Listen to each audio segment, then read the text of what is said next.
A scientist did a study that I think we're going to find very interesting.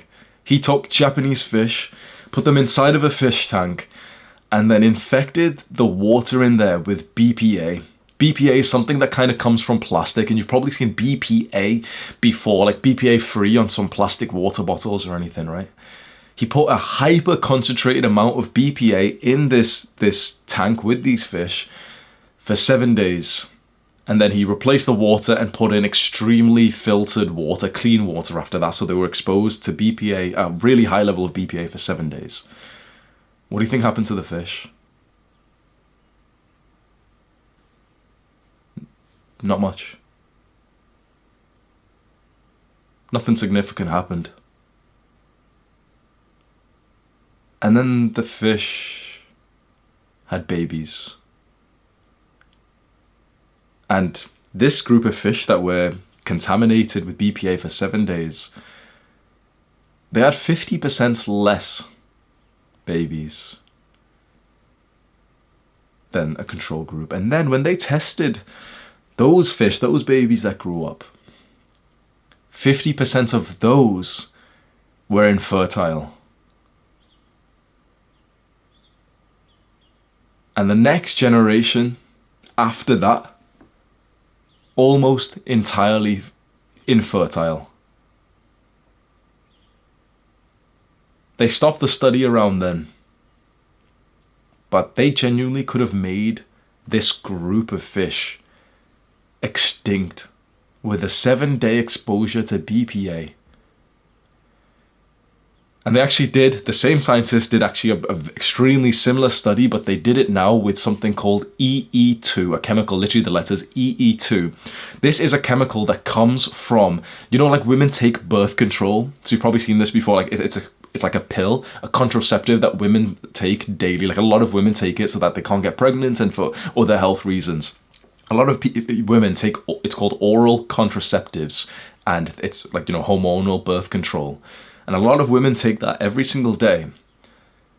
And when they pee, like in the toilets, and it goes through the water system, you can't actually filter out for hormones like that. The scale of what we're talking about here is too big for us to actually comprehend at this point. But I'm just going to say this again. Women who take hormonal birth control, which totally changes their hormones, which pretty much chemically castrates them and destroys their testosterone, that goes into the water system when they pee, every time they pee. And our water filtration systems don't actually take that out because it's a hormone, it's an extremely small molecule. And so the scientists did a very similar study from the previous one.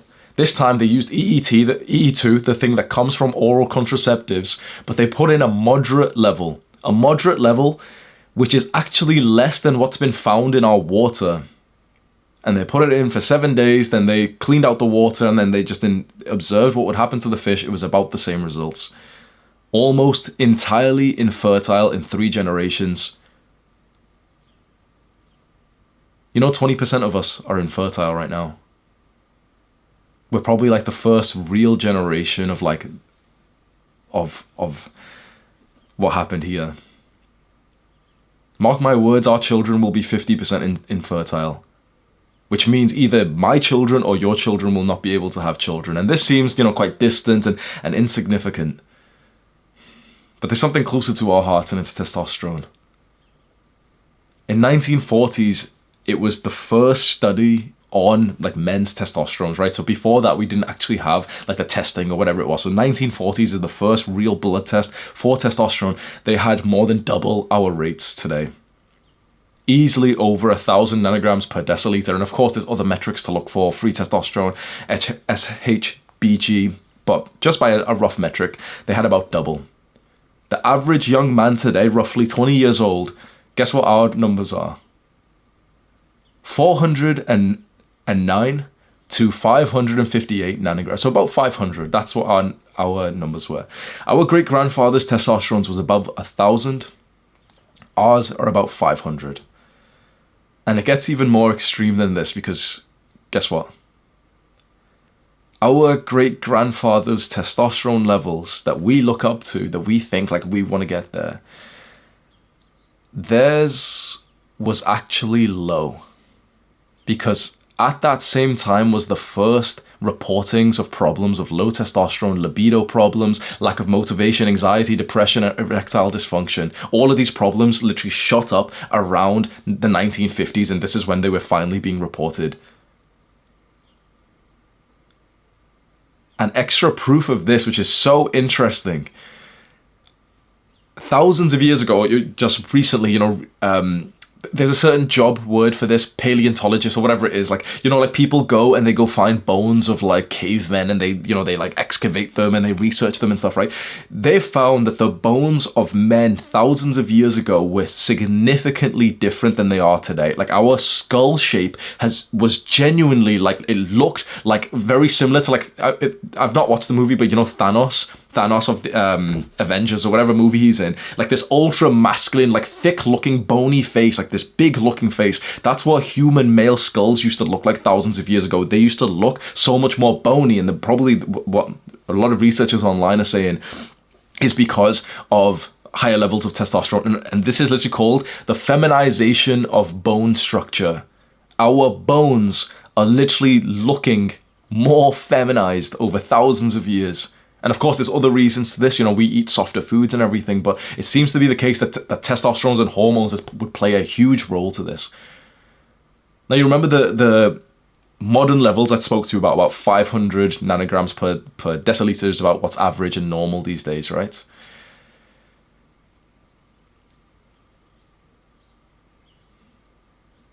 That's what most guys are at. Roughly around 500, and there's hope, because there is the hope, right? This video just seems like fear-mongering right now, but I want to empower you slightly and give you some positivity, because the average is about 500, but that is literally the average. Think about the modern man. He's included in this like average, right? So that's the guy who doesn't get sunlight. That's the guy who doesn't even drink enough water, who doesn't eat high-fat food because from an early age, most likely because of his parents' ignorance, and also his fat doctor's ignorance. He's been eating low-fat diet with higher sugar. He's been told that cholesterol is bad for him, even though testosterone's made from cholesterol. He's been told to keep his fat intake low. He's been told he works a job where there's no sunlight, there's no competition. He's been told to whittle his masculine energy, his sexuality. Don't look at a woman like this. Don't treat women like this. So there is potential for us. We should probably be closer to 1,000, right? Even 1,000 is when like the first problems did come, but we should probably aim closer to about 1,000 nanograms per deciliter, and the equivalent of that, of like a good, like sort of upper limit of free testosterone and everything. And if you've seen this online on YouTube, you probably have seen like a bunch of testosterone videos, and this is where it gets interesting, because everyone online focuses on ways to increase testosterone, don't they? You hear this with supplements, testosterone replacement therapy, even full-blown steroids. This is what people are talking about online.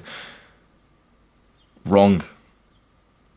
I think we should be spending more than 90% of our time figuring out what is destroying our testosterone and trying to save ourselves from that. Because you can take the supplements and it's nice. Yeah, they'll probably do something.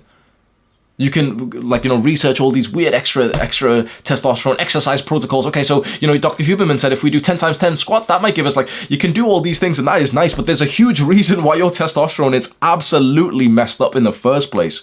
And any of these little increases you can do, it's like trying to run faster and looking for, a better shoe to run in when there's literally, a fucking goblin pulling you back. Let's push the goblin off first. Why are we trying to run faster when there's little creatures literally pulling us back? We've got a weighted ball on our leg, and we're like, should I run with my hands open like this or like this? Oh yes. It's like these are minor things. There's something that is drastically messing us up. And I think it's what we're going to discover today. It is estrogenics. Estrogen. So estrogen is a normal sex hormone inside of us. It's something that's produced in both men and women. And the levels that men and women produce are supposed to be very different, but these days, actually, they're very similar. 20 picograms per deciliter. A lot of men are surpassing that, and a lot of women's estrogen is actually like not too far from there, like 50, 100. A lot of men are at 40, 50. It's not so much that estrogen is a problem, because it's something that is supposed to be inside of us. It's that there are things that are classed as estrogenic. And essentially what that means is there are literally man-made things around us, all around us, that are estrogenic, which essentially means like they act in a way that increases your estrogen inside of you. I'm from the UK. And if you're from the UK, you probably can relate to this story. If you're not, maybe you didn't experience this.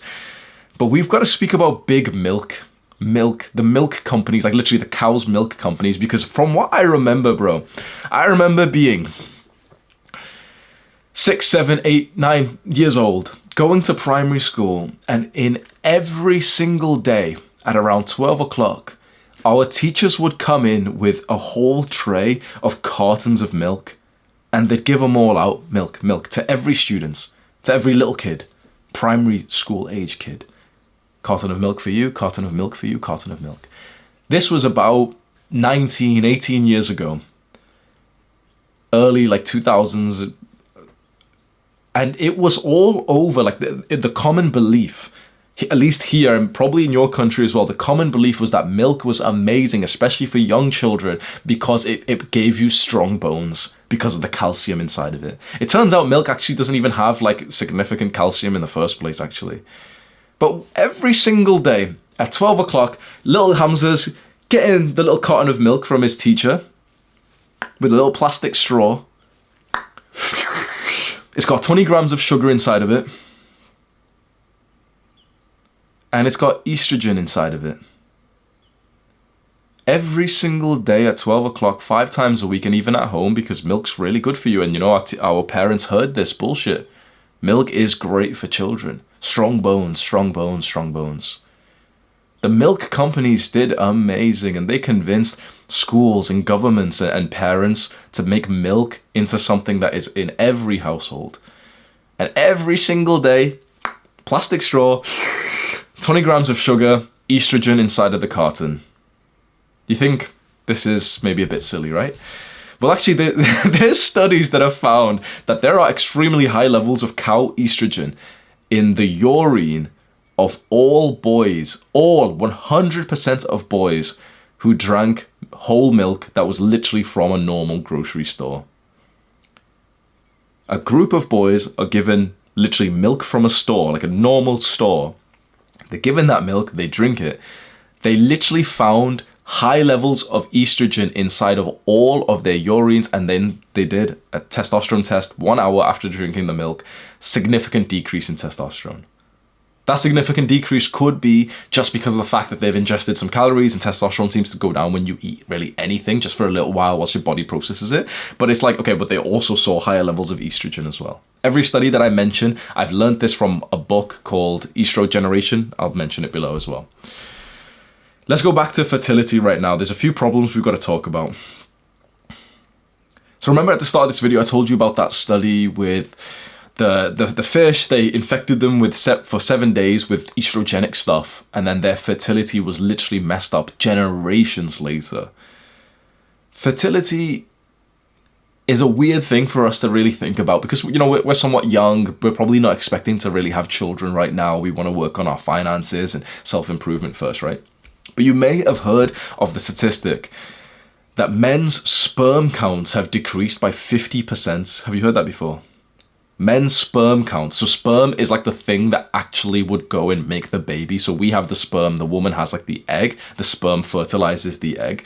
When we nut, there's like millions of sperm inside of each like time that we bust.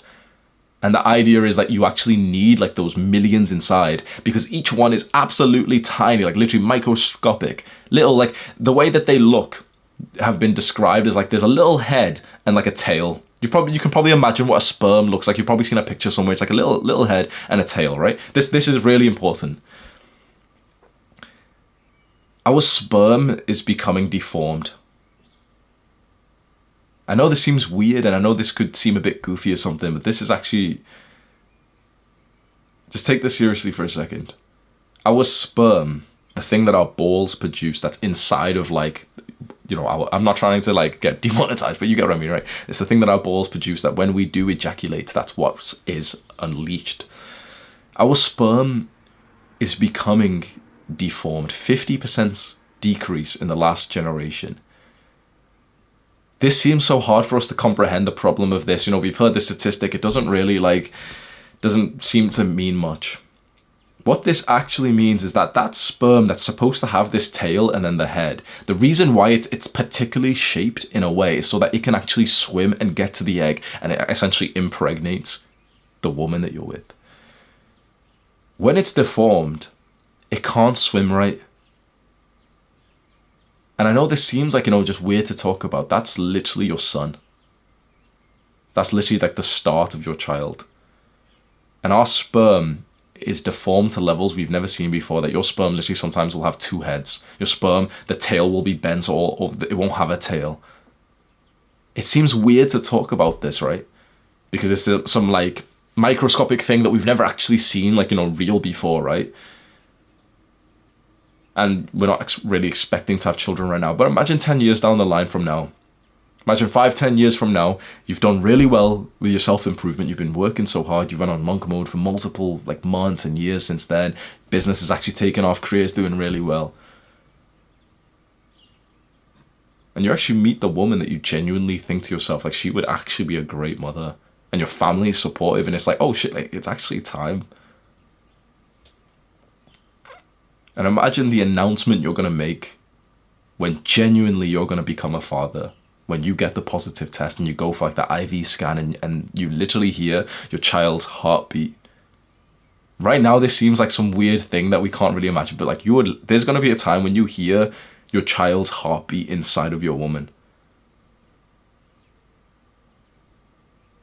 And then imagine if you hear screams from the toilet. And your wife's shit blood everywhere. And it turns out that she's actually had a miscarriage.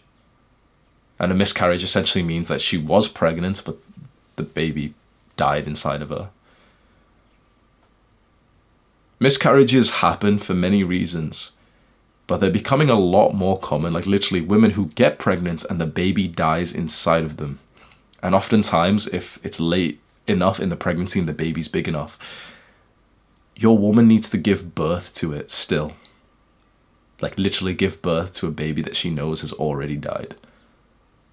I've only seen this with one woman.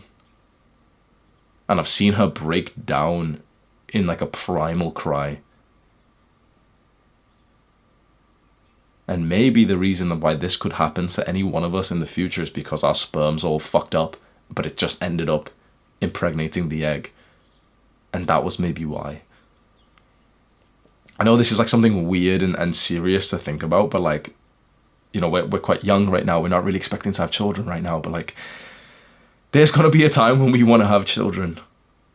And the smart men think long term, don't they? The smart men, if you want to be successful in your business or in career or whatever it is, you think long term. And so we should be thinking 5-10 years down the line, making sure that we are like fit and like we have our sexual health so that we then can actually go and have children should we want them. And if you're unsure, if right now you're thinking, I'm not really sure anything, but like if I want to have kids in the future, wouldn't you rather give your future self the choice? Wouldn't you rather, so that he can actually think, yeah, sure, do I want kids or not? Rather than thinking like, yeah, right now I don't really want them, it'd be a distraction. So yeah, if my sperm is kind of messed up, it doesn't even matter because then that means I can't get some random girl pregnant. Okay, yes, I understand what you're saying. But is there like a 5% chance that in 5-10 years your future self would probably want to have children? Is there a 5% chance that you'll want to have kids at some point in the future? Probably. And so it's worth us just like taking this seriously. So estrogenics are things that are literally like coming from man-made stuff, man-made items.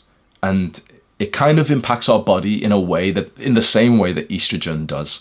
I won't go into the very exact science. I'd probably end up butchering it. And of course, like someone will comment and say like, oh, actually that's not true. But it's like, in a very simple way, a lot of things in our modern day are estrogenic. That just means that they'll spike our estrogen in a bad way, in a simple explanation. What are the things that do this? There's a lot. Plants, literally just like vegetables and stuff. Some of them are very estrogenic, and it's the ones that you actually know about but have been debated recently, like soy. Soy is extremely estrogenic. There's a lot of people who argue against it and everything, but apparently it's like extremely estrogenic. Then it's the herbicides. It's like the stuff that they put on plants. You know, like they drop it onto plants to make sure the plants grow well, that there's no contamination when they're growing vegetables and stuff. That's estrogenic. Then soaps and fragrances, literally like toiletries. Then plastics, literally just like when I first heard this, I thought, okay, oh, probably some kind of plastic or something, right? Literally just plastics. Plastics just in general are estrogenic. And plastics, if you didn't realize, they are absolutely everywhere, and they don't decompose. You can't really burn them to get rid of them because that emits horrible gases. Plastics, when they are made into a plastic bottle, it will literally stay in this world like for a very long time. You can't really get rid of it. Literally, like, this blew my mind. Literally just plastics, not some certain kind. You know, you've heard BPA free. We spoke about that before, right? BPA free. So that's what you're thinking right now. Okay, but I'll just get some BPA free. No. BPA free is a cope. BPA free is exactly like some food products saying fat free. You're quite educated now. You know when something says fat free or low fat, you know that it's a cope, don't you? Because if they've taken the fat is extremely healthy for us. If they've taken the fat out of Greek yogurt, why have they processed it like this? They've taken the fat out and it's gonna taste horrible. And so what they do is they put in chemicals and sugar instead. The rise of like fat-free food products is exactly linear to the rise of like pretty much every fucking health disease, because we're supposed to have extremely high levels of fat in our diet. When you see fat-free in any food product, you know it's a cope. When you see BPA-free, you know it's a cope. You know why? Because when they don't put in the BPA, which is just one type of chemical that is in plastics, they then just put in other ones, which are usually worse. There's BPS, BPAS, there's phthalates, like literally. So when they say BPA, it's still a cope. Any company that says BPA, it's literally still a cope. What you need is genuinely either a label that says estrogenic-free, which I've never seen in my life before. Have you ever seen like something that says estrogenic free? Like you say BPA free and stuff, fine. You've probably never seen estrogenic free. I've never seen that before, right? Or in terms of plastics with BPA and everything, you genuinely need to just like not touch plastics, not use plastics. Like it blows my mind. Just plastics. They're everywhere. The casing of this camera is plastic. This computer mouse is plastic. The phone case that you're holding is plastic. Sometimes you have plastic cups that you drink water from, plastic water bottles, plastic plates, plastic keyboard, plastic little extensions here, plastic pens, bro. Look, just literally like almost like a horror movie. Look around and I guarantee you're gonna see a bunch of plastic stuff for a few seconds. Just do that, right? And then stop, and I guarantee if you counted how many you just saw, there's probably 10, right? I guarantee if you took the time today and counted how many plastic things you have in your room, there'd be over 100. The more you look, the more you realize, like I'm looking on top of my desk, right? And I'm like, oh yeah, this is plastic, this is plastic. And then you zoom out and you're like, the casing of the desk is plastic. There's plastic on the computer chair. That's estrogenic. And once you start to look into this, right now I seem crazy, but once you start to look into this, you should do your own research, and soon I'll tell you like where to look into and stuff if you're interested in this topic. You're gonna start to feel crazy. And one other big thing that is extremely estrogenic and extremely problematic is EE2s. EE2 is just a chemical that's coming, remember we spoke about it, the birth hormone, the contraceptive. So it's literally like the pill that girls take. So they take the pill every single day for whatever reason they want to, and it means they can't get pregnant and everything. It genuinely kind of messes their hormones significantly. To think about it, they're taking a pill. Just imagine this, right? They're taking a pill that literally stops them from being able to get pregnant. We're kind of like, we know this technology, we know this like medicine or something, right? We know it now, but just think about what's gonna happen inside of a woman for that to actually be like successful. It destroys their hormone profile. And when they pee, it is excreted. And it's not like I don't know about you, but I always had the perception that like our water would be incredibly clean because, you know, like, oh yeah, the government just fixes it. The government just cleans it. And it's true, if you live in like a developed country, there is a pretty good like water filtration system. You know, like we shit in the toilet, but like you don't get shit in your water or anything, right?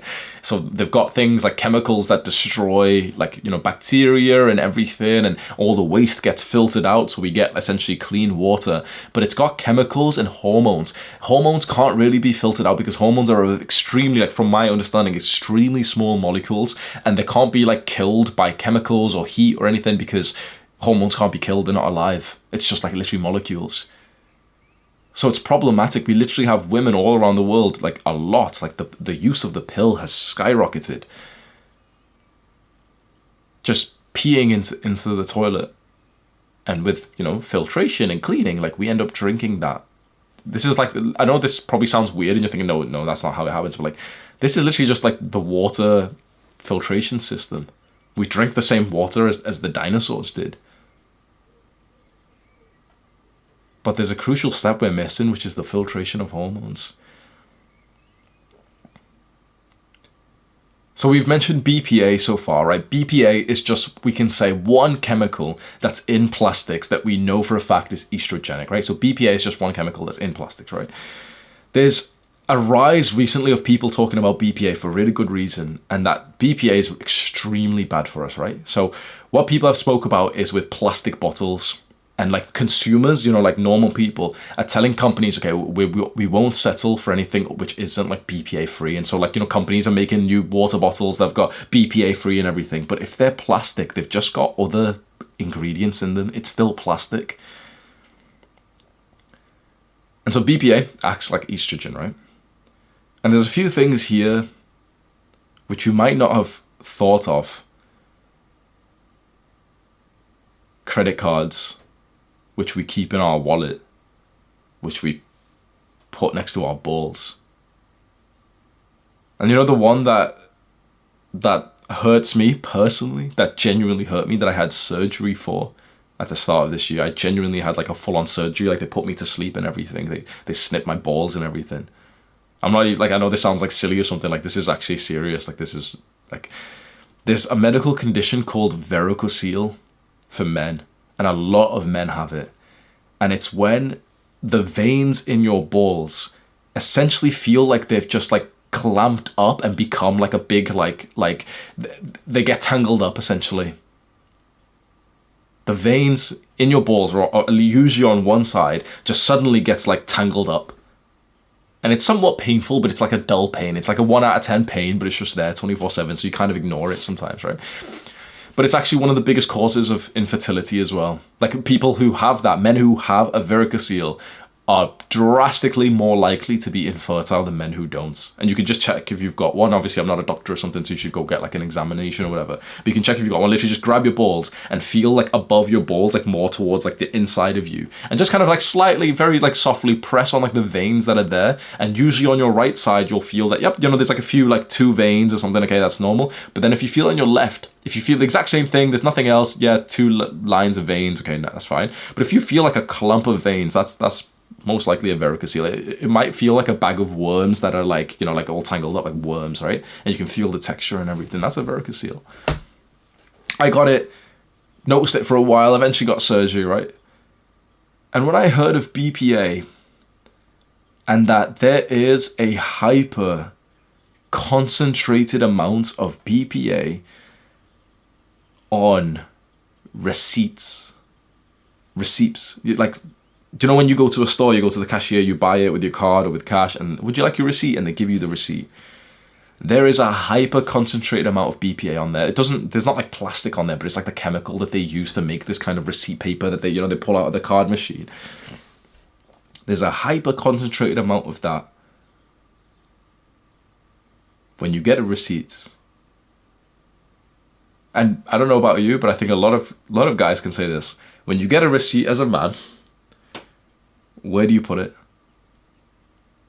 You take out your wallet, you put it in your wallet, you put your wallet back on your left side, which I assume, right, this could just be me just trying to like jump to conclusion, but I'm pretty sure that most guys will keep their phone on their right pocket and their wallet on their left. If you're based and you know this stuff already, you're probably thinking, no, I keep both in like some like EMG free bag or something, right? But for most guys, probably phone on the right side, wallet on the left. Am I right? Wallet on the left side with 20 receipts in there, which have got a hyper concentrated amount of BPA next to your balls. And the overwhelming majority of men who get varicoceles, it's on the left side, and no one's really been able to figure out why. Like, maybe there's something different between our left and right side, and maybe that's why. But is this a far-fetched like conspiracy theory that I'm onto here? But I always kept mine on my left, bro. I kept a wallet with like 20 receipts in my pocket on the left for years without really knowing it was a bad thing. And then, right, there's also the new plastic notes, cash notes. So in the UK, we transitioned to like plastic, like £5 note, £10 notes, like years ago. We used to have like papery ones. And I don't know whatever country you're from, you might have seen this recently, maybe in your country or some like close countries, that like we don't have the old paper notes anymore. The new ones that are being made are literally like this plasticky material, which we put in our wallet on the left side. So the UK has got plastic notes now. Like every cash machine you go to has got plastic notes. They've ruled out like the paper ones, and like the plastic ones are the only ones that the banks give out right now. And the government's like told them to maybe do that. I went to Thailand, and even there as well, literally just plastic notes, plastic notes, plastic notes.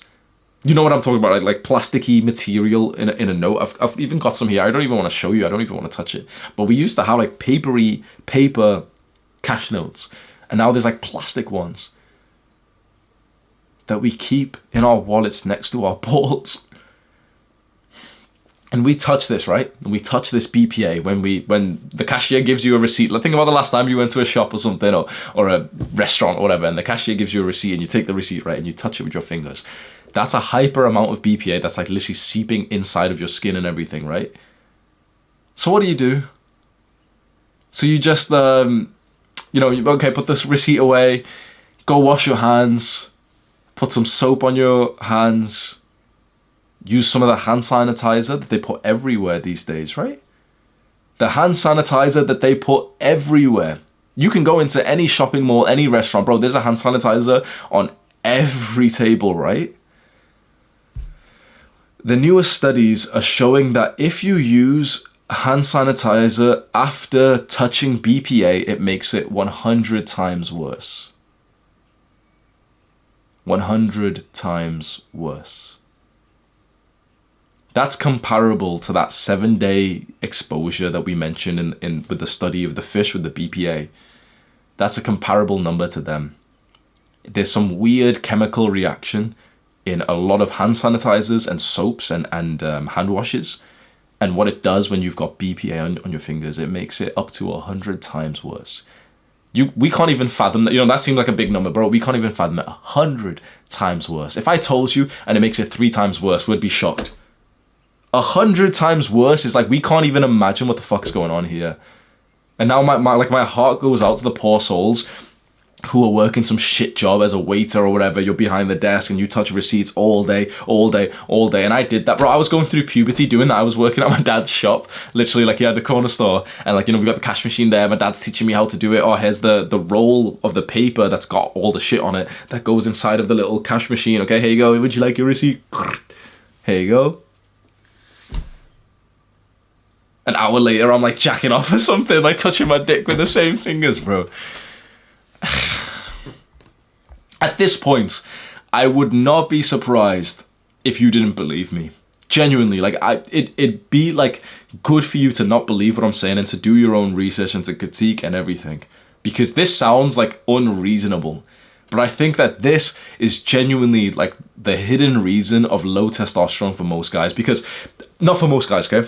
Well, for every guy. But there's a lot of guys who, for example, need to be told, okay, fix your sleep. There's a lot of guys who need to be told, yeah, stop eating that weird junk food that you're eating, stop eating the sugar and stuff. Oh, you drink alcohol? Yeah, stop that, right? Every testosterone video you've watched online is basic as fuck, isn't it? It's always the same thing, like 7 ways to improve your I've done these videos as well. 7 ways to improve your testosterone. Number 1, fix your sleep. Number 2, don't drink alcohol. Like, it's this stuff that, like, once you've been on self-improvement for like 3 months, you don't need to hear this shit anymore, right? We can always improve our sleep a little bit, but fine, but like, we've got to a good level, right? And if you're watching this 30 30 minutes in, you're probably not an alcoholic. You're probably not someone who needs to be told, yeah, don't eat 200 grams of sugar a day. Don't eat fucking the anabolic diet by, what's his fucking name? Coach Greg or whatever the fuck, like, oh yeah, pancake, like fucking bodybuilders, oh yeah, pancakes and shit, right? You probably have surpassed that level of ignorance, right? You don't eat 200 grams of sugar a day. You don't eat ultra processed little like colorful packages of Doritos, of Mountain Dew, soft drinks. A few months in to fixing your life, you realize that's not the right way to live, right? You didn't need anyone recently to tell you, yeah, this is the way to improve your testosterone. Number one, don't drink out. Like, we knew this, right? So for you, the young man on self-improvement, you've probably felt the same way as me, where you feel like there's been something missing. Like, I'm doing these things that every YouTuber spoke about, this testosterone, every article online, every little doctor who's mentioned testosterone. I'm doing all of them. They're all saying sleep and, oh yeah, exercise. I've been doing all of them. So why is my testosterone still 500 to 600? And people will hear that and be like, oh, but that's pretty good, dude. It's like, it's pretty good compared to the modern person, but I'm not trying to be like pretty good compared to these people, bro. Come on. I know I sound like a dickhead, but I don't give a fuck, bro. I'm not trying to be like slightly higher testosterone than the average guy, bro. I want to be 2 or 3 times more like the average man's testosterone. I want to be like matching my great grandfather's level and maybe surpassing that. People think this is extremist, bro. I don't care. I want to feel like a real man, and I think that comes down to testosterone. And I think once you've past the fundamentals, and of course we can always improve our sleep a little bit more, of course our diet, like, oh yeah, we shouldn't have had the that little treat 3 weeks ago. Okay, fine, there's always a little bit to improve on. I'm not saying, yeah, we should just give up on self-improvement, but when you get to a point when you just start to wonder, like, there's something missing. You probably feel the same way. There's something else that's messing us up, and I think we've uncovered it now. I think it's these random, like, this thing that we never even comprehended, that there's literally like just objects all around us that are reducing our testosterone, that they're increasing our estrogen, which is then impacting our testosterone. Some of these things are directly affecting our testosterone, actually. So what can we actually do about it? What are some practical... I don't want this to be like, you know, some motivational video and it's like, yeah, go on, just go research, bro. I've done some research for you. There's some practical things that we can do right here, right now, that will actually help you. There's 2 mindsets that I want you to have right now, which I think are quite empowering. Number one, a lot of the progress that you make here will feel invisible. Okay? A lot of the progress that you're going to make here with some of the things I'm going to recommend will feel invisible. Like, you won't really feel that much of a difference to begin with because we've been infected for literally decades. Remember, like, I've been drinking milk. Like, I was 5 years old being handed milk by some ignorant, uneducated teacher who thought it was healthy because she believed the media. She believed big milk when they told everyone that milk is healthy for our bones and it's full of estrogen. We've been like literally poisoned from birth. No, we've been not even from birth, bro. We like literally from birth. Okay, fine. Like, what? Okay, whatever. Like, this hasn't been from birth. This has been from your parents' birth. We were poisoned before our life even began. When we were literally just sperm inside of our dad, he was poisoned.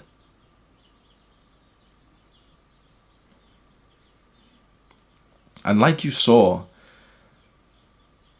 I don't think anything I've told you in this video is like crazy or toxic or anything, but I'm sure there's going to be some people, yeah, right, dude, you know, always the soft guys who will always react to videos like this and be like, oh, he's being over dramatic, bro. I think the over dramatic bit is going to start now, and I still don't think what I'm about to say is that over dramatic, but our infertility rate is 20%, roughly around the world, roughly 20%.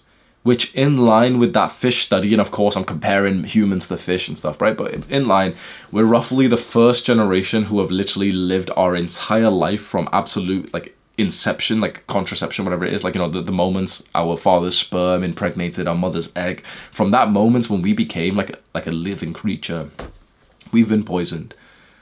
We're the first generation. And it's 20% infertility rate, and they've drastically increased. I think we're going to see an exponential growth in infertility. I think we're going to see such a growth of infertility caused by estrogenics, especially caused by plastics, that this will be one of the most common talked about things by doctors, by governments in the next few years. We first thought that we needed to get rid of plastics because of the environment, because of climate change. Now we're going to realize the human race might literally be on track to becoming extinct. We genuinely are on track to becoming extinct. I hope that, you know, with how as a race we've always overcome everything, that we are going into this direction, but then the scientists and the entrepreneurs make changes and the governments eventually follow through like 10, 20 years later when everyone's already sick for so long, and eventually our like trajectory changes. But if nothing changes, this will genuinely end the human race. Or it will lead to scientists and technological developments where we don't actually have our children anymore, and like there's a different way. There's like infertility companies that actually do some kind of, I don't know, gene modification or something. You know, there's already lots of infertility companies that help infertile couples still have children. There's going to be a lot more of those. I've literally thought, I've not started this just yet, so I'm not going to tell you any specifics, but I've thought that might be like a good area to look into for careers and also for investing. I genuinely think infertility, like companies and the market for those things, those machines and whatever there is in that area, I've not looked into it just yet. I think that's going to blow up because I think we're going to need it. A simple mindset that you can carry with you, which I could eventually be proven wrong, but it seems to me to be the case, to literally just think plastics equal bad. Plastics are bad. Just that simple. I think you're safer doing that, thinking, okay, I don't want to touch any plastics, I don't want any plastics around me, than you are thinking, oh, let me see, like, is this plastic? Oh, it's BPA free. Whew. And then we don't know if it's got this, like, you know, this bottle, this supplement bottle next to me. It might have some extra chemical ingredient that we don't know, but it's told us BPA free, and we think that's fine. Where literally, if you've thought this so far and you've bought BPA free stuff, you're literally the equivalent of your mother who buys fat free stuff. It's like we're based now. We know when our mum brings home fat-free yogurt, like we look at it at the back, it's like, yeah, look at the sugar content. It's 4 times the sugar that it's supposed to be. Look at the extra shit, the sucrose, weird-ass ingredients that they've put in because they've just stripped out the fat. So because it's marketing, because stupid people, ignorant, uneducated people buy it. And we're now the same when we think about BPA-free. So don't think about BPA-free. Literally just think plastics are bad. Plastics are bad. Plastics are bad. And guess what? You wouldn't even realize what plastics are in, bro. What do you think your bedsheet is made out of? Polyester. What ingredient do you think is in every bit of clothing that you wear? You think it's cotton? You think it's wool? I'm telling you right now, even with something like fluffy, like bathrobes are the only thing that you could be safe with because it's literally just cotton. Why do you think I wear this shit, bro? Your underwear. You know, it's kind of like stretchy, isn't it? Like imagine literally putting on a pair of boxers like underwear. It's kind of stretchy. It's not wool. It's not cotton. It's polyester. A plastic. Your toothbrush made from plastic. Your pillowcase, your bedsheet, your blanket made from plastic. The phone case that you put in your phone into next to your balls, plastic. You buy a leather phone case because you know, oh, well, leather's not got plastic. But I bought a leather phone case thinking I was being smart. You open it up and there's still like a bit of plastic so that the phone can actually fit into it. I don't keep a fucking phone case on anymore. I'd rather just take the L if my phone breaks. I've still got like the tempered screen glass thing. So it's like, okay, if the screen breaks, it's hopefully the little screen protector. Everything you buy, bro. Go to the supermarket, go buy some vegetables. Vegetables are good for you, right? They're wrapped in plastic. How about some steak? Steak's one of the best foods, micro ingredients, everything that's good for you. It's wrapped in plastics. Now you can go absolutely crazy with this. There's a list of like 15 things I'll breeze through right now. You can go obsessive with this. I wouldn't really recommend that. I'm an extreme person, so I'm going to. I wouldn't recommend it to like the general population, but if you're anything like me, you're gonna be that annoying family member that's telling your mom right now, no, we don't use plastics anymore. No, throw these away. I mean, chalo na, like you're trying to tell her like, oh, this plastic cup that she's like microwaving. I'm like, no. So I'm gonna tell you a list of things. My camera's gonna die, so we're gonna like breeze through them very fast. This is just pinpoint, okay, practical advice, literally no BS. This is exactly what you can do, fast things. I highly recommend to you, literally just listen out for 1 or 2 or 3 things that I'm about to give you right now, things you can do. and go focus on them first. The ones that resonate with you, that you like, don't like force yourself to do any of these. Literally just think to yourself, oh yeah, I could probably do that like right now. The idea is pick 1, 2, or 3 and literally go and do them, or get it, or whatever it is, literally today, tomorrow, and every day for the rest of your life. That's the idea, right? So pick 1 thing, 2 things, and genuinely try to make like forever, like the rest of your life you will do this thing. So make sure it's something that you genuinely could do with some level of ease. Then maybe you can come back to this video in like 2 months and actually pick out another thing, right? Number 1, supplements with omega-3 fish oils. This one's in a glass bottle as well. Omega-3, actually this bottle might be still fucking plastic, bro. It's like, man. Omega-3 fish oils are shown to help with the problems of estrogen, which is just a fast little thing that you can take. Avoid vegetable oils and seed oils. You've probably heard about seed oils recently. They're pretty toxic for us. Pretty much the only oil that you should probably use might just be like vegetable oil. And for fats that you want to cook in, you should use ghee, which is like an Indian thing, or full fat grass-fed butter. Make sure, especially in the UK, I don't know about other countries, but in the UK, most butter is actually not butter. Like, you know, there was these dickhead, bro, the amount of adverts that I would see on TV years ago where it's like, oh, I can't believe it's not butter, it's flora, like, you know, some vegetable oil shit. And our parent, like, bro, still to this day, we've got 4 tubs of this shit inside of our fridge because my mum sees a little picture of the little flour and thinks that it's healthy. Oh, it's not butter, it's lower fat than butter. Yeah, because it's got sunflower oil. Because it's got seed oils. The whole point is that you cook your food with fat, bro. Our ancestors have done this for 20,000 years, for 100,000 years. Why would you not do what they did? No, none of our ancestors were obese. None of them had heart disease. They died from the tiger, fine, but things are different. If we merge their diet and the way that they lived with our modern, like safety, like, you'll become a superhuman compared to the average person. You cook your food in fat sometimes, right? If you need to, like eggs or something, you're not just going to do it on like a dry plate or something, right? With full fat, like old school style fat. The kind of butter that's it's like a rectangle brick and it's wrapped in tin foil, and you look at it, it says full fat, grass fed, salted or unsalted is fine. Salted is actually better for you. Salt's good for us, by the way, if you didn't realize. Like, I keep fucking salt next to me, and I literally put salt in my water. That's a separate video, but I put salt in my water and everything. Bro, everything that we've been told in the last 10, 20 years, that's, oh, lower your salt intake, guys. My mum, every single time I'm about to put some salt, and she's like, oh, Hamza, salt kam karo, heart ke liye nahi. I'm like, oh. Dr. Huberman ne kya hai, salt theek hai hamare liye. Like, it's good for it. Like, bro, fat and salt are actually incredibly vital and healthy for us. You've been told that these are bad, that we should take these out of our diet, and food tastes horrible if you do that. But the companies will put in extra sugar for you instead. And now metabolic syndrome, obesity, fucking heart disease, everything's on the rise, bro. You can't trust any, especially like experts, especially your fat doctor. Like my mum's fat doctor, she comes home with a sad look on her face. Oh, he's told me that my cholesterol's too high, so I need to lower my fat. That's not how it works. Your fat doctor's an idiot. Your cholesterol's too high because of sugar. Cholesterol is a good thing. It's cholesterol.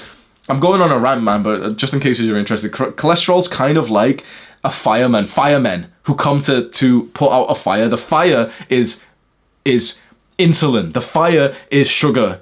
And the firemen are there, like cholesterol, to put it out, to help you. And your fat doctor says, oh, your cholesterol levels are too high. No, it's not because of you've been eating too, like, the 20 grams of fat that my mum eats a day. It's because you have this like sugar pastry every single day. It's because you put sugar in your coffee. It's because you think it's normal, and it's like, it's pretty healthy to have a slice of cake every single day. That's the problem. What the fuck does your fat doctor know about it? He's got a testosterone lower than like a 90-year-old, and he can't even run a mile. And I know I sound crazy because I'm defying, oh my god, that doctor is educated. But how is he educated if he can't even live what he preaches? Don't just trust me either, bro. I'm just a guy in a bathrobe on the internet. I've just done my own research. My health has improved drastically. My health and fitness is absolutely top tier. I track my stats. My health is drastically going up. I've got a full blood test going soon, which I'll show you, which won't be amazing just yet because I'm only like base for a little bit. But when I do another blood test in like 6 to 9 months and I show you that literally like any problems that we saw, anything like that, have been completely reversed by me just living like our cavemen ancestors, but with also modern day sort of technology, you know, some good things. Number 3, so no seed oils, right? Number 3, avoid soy and flaxseed. A lot of fitness guys thinks flaxseed is healthy because it's got some micronutrients and stuff, but flaxseed has got very high estrogen, and soy is renowned for having high estrogen. A lot of like vegans and stuff argue this point, and there's a debate with like the extra chemicals. I don't know the science. I'm just not gonna have soy. Simple as that. I just don't give a shit. I don't like it enough to think, yeah, but there might be some. I don't give a fuck, bro. Just soy and flaxseed. I don't ever need to eat them ever again. Number 4, lose body fat. So estrogen is stored in, essentially your estrogen receptors are all over your body, all over your skin, and also in fat. And so technically, if you're lower body fat percentage, you should be able to like kind of get rid of some of the estrogen that was stored in the fat. And this is kind of like, you know, we can relate to it because we're into fitness. You don't need to get like, you know, dick skin shredded, bodybuilder shredded or anything, because that comes with its own health consequences. You just need to get to like, just don't be fat. Don't have like a pudge. Don't lie and say you're bulking or anything. If you're above 20% body fat, you're fat. Don't shut the fuck up about bulk or anything. If you're above 20% body fat, like, you should feel some level of shame and cut that down, honestly. 10 to 20% is a wide range, but I think pretty much 100% of men can follow that. Be 10 to 20%. I think if you go underneath that, for most guys, some guys have got different genetics, right? But if you go below that, you start getting health consequences. If you go above it, you look bad, you feel bad, you're slow, you're lethargic, and you can cope all you want. That, oh, but my bench press is going up. But it's like, bro, you're losing your health with it. So, well, that's just me anyway. Like, I think it's good to bulk, especially in your first few years of training. I really still push that to you, but I just wouldn't turn your bulk into more of an anxiety bulk. If you're bulking right now thinking that, yeah, no one's going to mess with me if I eat this, it's like, you're not bulking because of fitness reasons. You're bulking because you've got a mental disorder, and this is coming from someone who had the same problem. Number 5, sauna. So this is very interesting. Huberman has been talking about this on his podcast. Bunch of influencers have been saying this, bunch of books have been saying this recently. The benefits of going into a sauna very frequently are massive, and the Western world is just finding this out. People in like Russia and those kinds of countries have been like big fans of the sauna for a while. Russians are like level 10 sauna enthusiasts. I walk into like a public sauna, like a bigger one, and there's always a group of Russians doing some weird shit, like they're lying down, like one of the women stood there with like a plant, like brushing it on her nose. Then one of them will put extra water into the sauna, get his towel and like whip it around. I'm like, god damn, that's like a special attack I haven't unlocked yet. Sauna is really good for you because it makes you sweat, and the idea is that in a simple way, okay, when we sweat we lose estrogen. Not really. It's like, okay, the heat makes molecules move faster, and when molecules move faster, it also means that they'll kind of escape your system more, and there'll be more of a detoxification. Just make it simple. The more you sweat, the more estrogen that will come out of your body. There was actually a study that I once read which showed that when people went into the sauna with a little patch that was going to like pick up on chemicals and stuff, and they sweated a lot, they went off, tested the patch, and the patch was covered in like estrogen and all other chemicals that essentially like had left their body, which is a really good thing, compared to like a control group that didn't sweat as much, and, you know, like just to see, okay, well, does estrogen come off every hour, and it didn't. So it's like, okay, just try and sweat a lot, train with like a hoodie, sweat when you train. That's a really good feeling, and exercise apparently, like sweating with exercise, is apparently even better than being in a sauna because your muscles contracting, and that also, it's like good. So essentially just heat your body up to the point that you're sweaty pretty much every day. Go into the sauna. I'm literally getting a sauna built in my house because I just don't want to commute like half an hour or something to a gym to use one there, and, you know, there's friction there. Saunas aren't terribly expensive. Like, I thought it'd just be unrealistic, but then I saw it's £1,000, so you can just save up for it, like if you've got the means to do so. And if not, a gym membership, sometimes there's saunas in gyms for like $50, $100 a month if you can afford it. That's what I think. Even though some people might hear this and say, oh, but that's a rip-off, and, you know, I don't have the money, I personally see it as an investment, or like a return on investment. Going to the gym for a month, $100 a month or something, is it going to give you the health and productivity that's above $100 for the month? Like, yeah, for most people, yeah. If you've got like a high impact leverage skill business, if you're like able to make quite a lot of money, if I improve my productivity and health by 1%, that's probably worth a few thousand a month these days, or at least a few hundred a month these days, right? Number 6, how many times do I have to tell you? Avoid plastics. BPA free is a cope. That's it. You need to see, like, the only way that you know for certain is that you literally see estrogenic free on the title, on like the label, which I promise you've never seen that before, and we won't see it for a long time. I don't think we'll ever even see it. You won't touch some plastic thing and it says estrogenic free. They'll always say, oh, a BPA free bottle. it's still plastic. So they get to advertise that they've just taken out the BPA, like BPA sort of chemical, but then they've still got to make it with something that's still plastic. So they've put in other chemicals which are just as bad. People have like this close-minded view that like it was a few years ago that people were proper pushing companies to make it all BPA. Oh, BPA is a problem. It's not BPA that's a problem. It's just plastic. So don't use, just literally just keep looking around, and I guarantee just don't touch plastic shit, and like throw some shit away. Get some like glass containers. This is for my salt. I've got like a big fucking thing of nuts here, so I just snack on these through the day and everything. And of course, like, you can't save yourself from all plastics, of course you can't, right? So there's a few things, like sometimes I'll take the L and I'll use a plastic pen or something. I'm not like some weirdo who like, I need to write, but I'm not, do you know what I mean? You can certainly go to the level that you can maintain at for the rest of your life. But I do think there is value in going quite extreme and obsessive for some time. Like, this is my personality. Some people get to like level 5 and they'll maintain it for the rest of their lives. I've always been a guy who will go level 10 and then kind of drop down to like level 2, then level 10, then level 10. And in the end, it's kind of like a maintained level 5. But I'm like an extreme on and off kind of guy, at least. But I'm not sure if I'd ever go off thinking about this stuff, to be honest. There's a lot more plastic than you think, bro. Literally, like, your toilet, the actual ceramic bit is obviously fine, but the toilet seat where you put your ass, toilet seats are almost always plastic. Your toothbrush, plastic. Have a look when you go into your bathroom, and then it's like, if you just stand there and just keep looking, you'll get bored, and then just keep looking. And then just keep looking, and you'll pick out so much more. Like, you would have looked into your bathroom for like 5 minutes and then been like, oh, fuck, the shower curtains are all plastic. Wait, every bottle of soap, of shampoo, of conditioner, why are they all in plastic?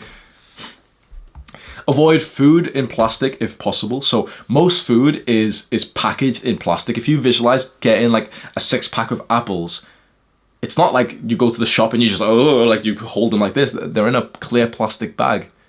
And this even the same with meat when you go to a supermarket.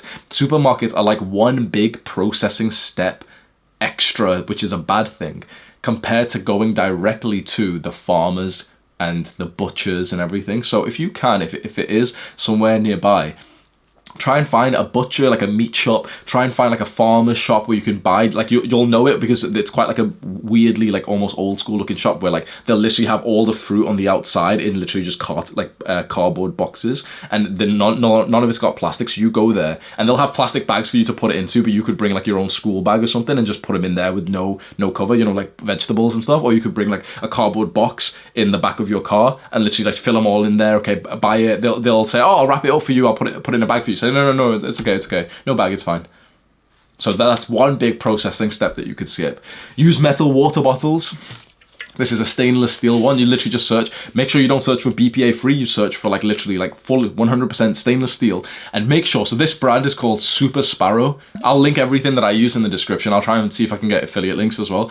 This brand is called Super Sparrow. It's from Amazon. It's cheap. It's like $15. And it comes with 2 attachments, and for a long time, I used the one which was a plastic attachment at the top with a straw, like a little sippy cup, and then it's still plastic. You put it into your lips, bro. So now I use this one, so it has both options, and this is literally now this has got 100% plastic free. That's it. What else have we got?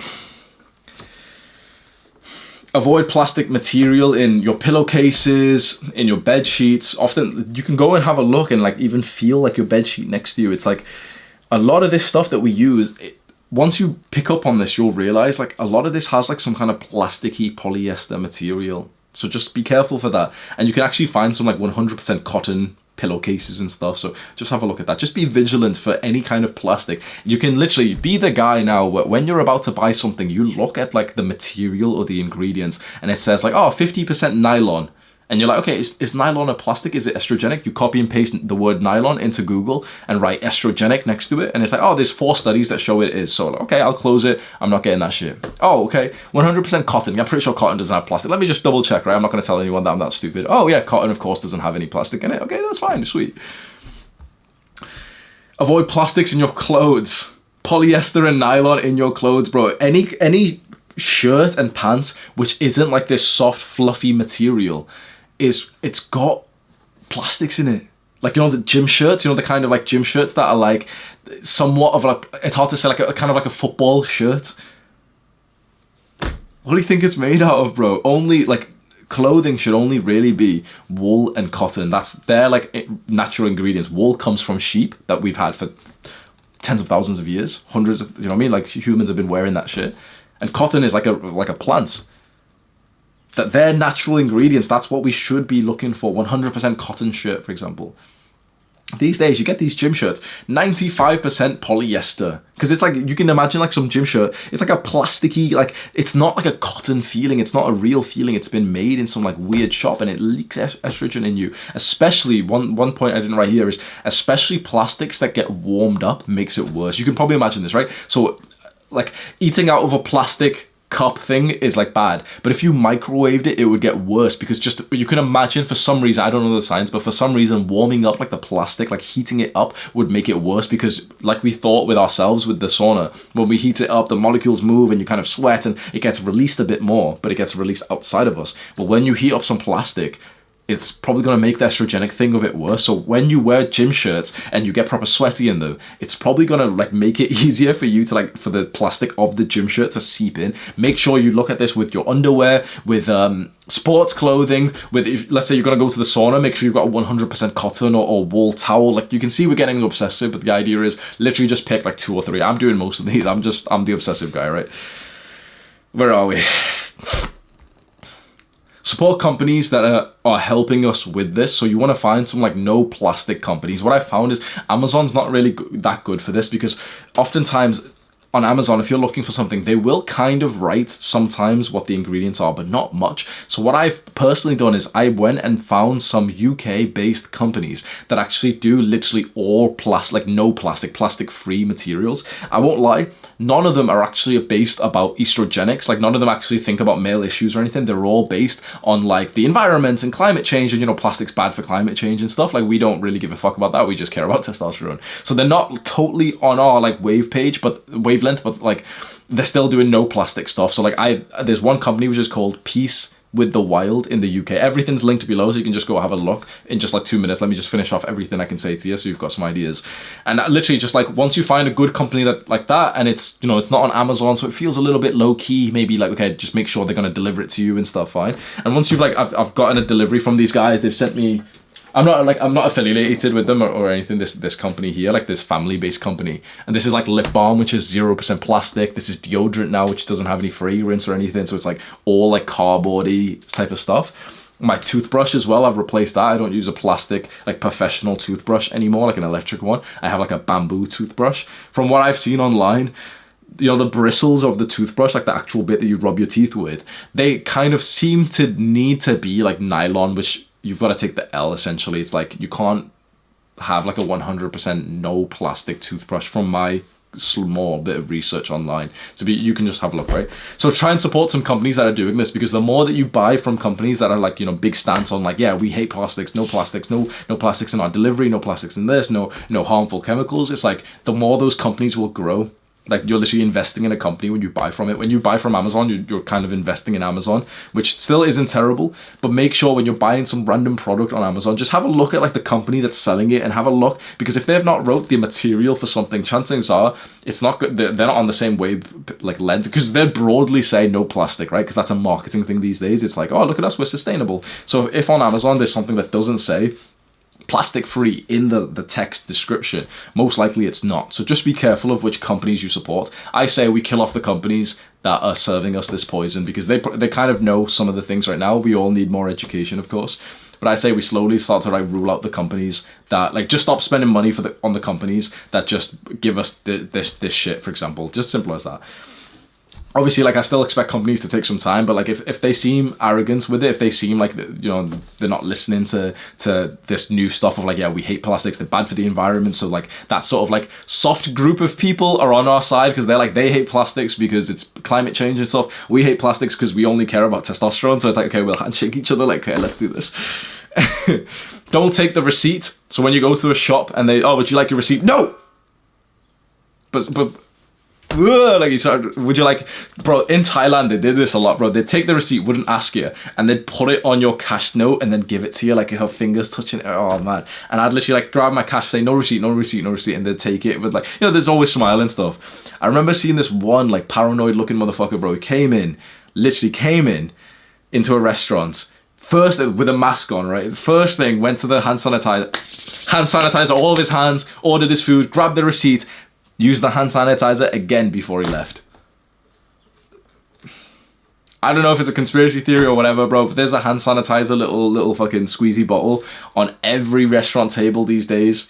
I'm not touching hand sanitizer for the rest of my life. I don't give a fuck, bro. It's some unnatural ingredient. When you think about it, it's like, what the fuck is actually in it? I don't give a fuck. I'll use soap when I absolutely have to. But even then, it's like, I've realized that I've probably been washing my hands like too much for most of my life. I don't know. This is something that I'm a bit uncertain of, because soap has got antibacterial stuff, which is good for you. But apparently these things, hand sanitizer, soaps, like most soaps, hand wash, they apparently can make BPA worse. So I'd do more research on that. I don't know the answer fully. Don't keep a wallet full of receipts close to your balls, bro. Please learn from my mistake. Don't keep a wallet full of receipts close to your balls. Avoid modern food. This is very extreme, but if you want to switch over to the diet that I'm on, which feels like this is the best I've ever felt in my life. This is the most healthy I've ever felt. Avoid modern foods. Literally, the best case scenario is to eat what I eat, which is literally just meat, vegetables, fruits, and nuts. That's pretty much just all that I eat. I literally just eat meat, vegetables, fruit, and nuts, and I have like eggs and stuff. And you know, like sometimes I'll cope a little bit. I'll have a slice of wholemeal toast, like brown bread with my eggs. I'll have avocados and stuff. Okay, avocados still fine. Sometimes I'll have like a little bit of rice or something.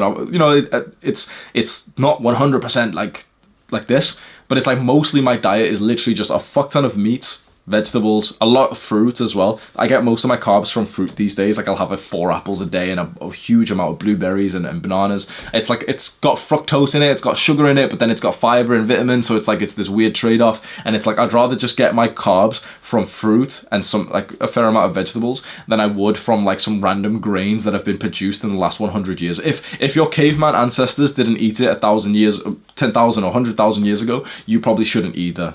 Meat, vegetables, fruit, and nuts. Try and make that your baseline, and then you're gonna have some extra things. You're from India, so you have like naan or something. And you know, you don't want to give up like your culture's cuisine, because then you lose a lot of your life experience. But just try and stay mindful for it, and try and make some simple changes, because sometimes you can have a smaller bit of naan bread with your like chicken curry and still have the chicken. That's absolutely fine. You can make this change here. You can make this change here, and this is a lifelong journey to go on. But this is the diet that seems to be working absolute best for me. Make sure the meat that you eat is grass-fed, not grain-fed. So I've said that a few times today.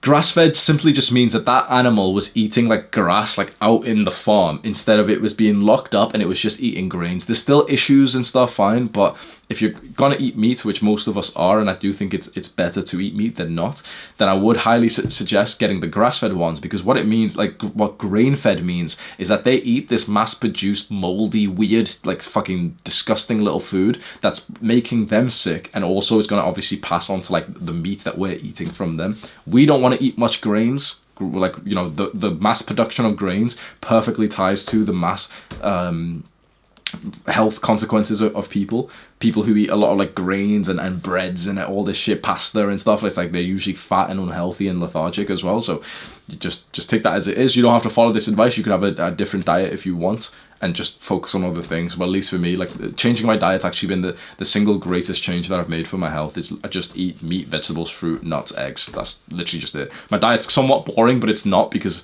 you know, sometimes like I'll cheat and, for example, I'll order like ribs from a place. I'll order steak from a place, and of course they put like extra stuff. They put some like, I don't know, some brown sugar seasoning or something like that, so it tastes way nicer, but it's got something which is a bit of coke. But it's like mostly I'm just eating meat, and so that's really nice for me.